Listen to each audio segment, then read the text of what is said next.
So এটা হচ্ছে কি আমার র্যাক ডে ভিডিও, এন্ড বেসিক্যালি এখানে র্যাক ডে বললে ভুল হবে, এখানে হজ ও বড় লাইক র্যাক ডের পরের দিন আমাদের অনেক কিছু হয়, তো প্রোগ্রাম আর কি। তো এখানে অনেক সুন্দর করে সাজাইছে।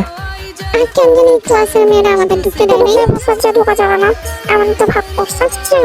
বাট এখানে একদম মরা মরা গান চলতেছিল, মনে হচ্ছে কারো একটা শোক দিবস পালন করা হচ্ছে। সো এটা দেখে আমরা মানে কমার্সে যে দেখি তারা অনেক নাচানাচি করছে, তো আমরা অনেক তাদের সাথে জয়েন হইলাম আর কি। ওরা অনেক মজা করছে, বাট যেটা আমরা করতে পারি না বিকজ আমরা সায়েন্স। আর আমরা যদি কোনো একটা ভালো গানও লাগাই তো টিচাররা এসে আমাদের পড়ানো শুরু করে। যাই হোক, ওরা অনেক চিল করতেছিল, তো আমি আমার ফ্রেন্ডের সাথে দেখা পরে আবার আমরা হচ্ছে কি আমাদের ক্লাসে চলে আসি। এখানে সবাই নাচানাচি করতেছিল, কেন যে আমি ভিডিও করছিলাম আল্লাহ জানে।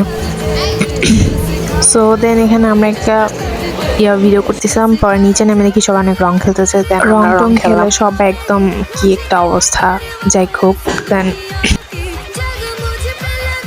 বাট অনেক মজাও করছি, সাথে হচ্ছে একটু টেনশনও ছিল। এখানে সবাই 26 বলতেছিল, বাট এখানে আমি না।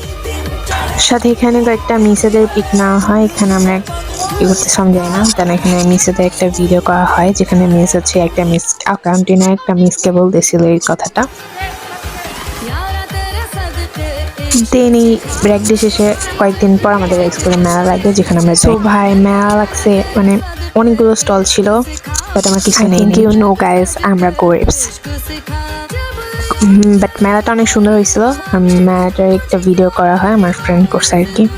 দেন আমাদের মেলার শেষে আমাদের স্পোর্টস হয়, দেন ওই দিনও আমি গিয়েছিলাম। দেন এটাই আর কি। দিন পরের দিন ছিল স্পোর্টস, বাট আমি বুঝতেছি না গাইজ, আমি বের হয়ে আসতেছি আর এত কিছু হইতেছে। তাও যে অ্যাটলিস্ট আমি থাকা অবস্থায় একটা প্রোগ্রাম তো দেখতে পারলাম। সেকেন্ডে বসে আমরা নাচ দেখতেছিলাম, আর পরপর আমাদের ভলেন্টিয়াররা চিল্লাইতেছিল যে কেন উঠতেছি আমরা। স্পোর্টসের দিন অনেক সুন্দর করে সাজাইছিল, তো এটা হচ্ছে একটা আই নো গাইজ, ভিডিওটা অনেক বোরিং হয়েছে, আমি ব্লগ করার জন্য যাই নাই। বেসিক্যালি একটা সবকিছু মিলে একটা র্যান্ডম, যার ভালো লাগে দেখো, না দেখলে না দেখো, it's your choice. Bye bye, tata guys.